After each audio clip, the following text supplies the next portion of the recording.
O'Day. It's a downstairs pub club scene off Times Square. There's this altitude inside, one female vocal on high, this chirp who treats her voice like an alto flute.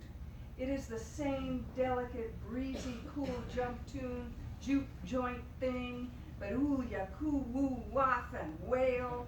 So, if all the seasons of spring could sing, they'd sound like her hot, finger pop and bop groove, Vodo Day, maybe even Doris Day.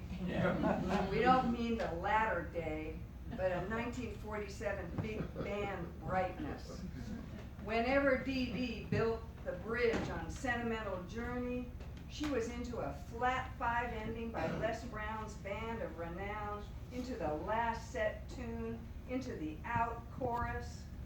However, Anita O'Day's vocal artistry has always been canceling all commercial tickets to ride, and her ultra-luminous style is so memorial. Today, she would refuse to read the recipe on some overcooked chick singer falling out of her designer jeans on American Idol.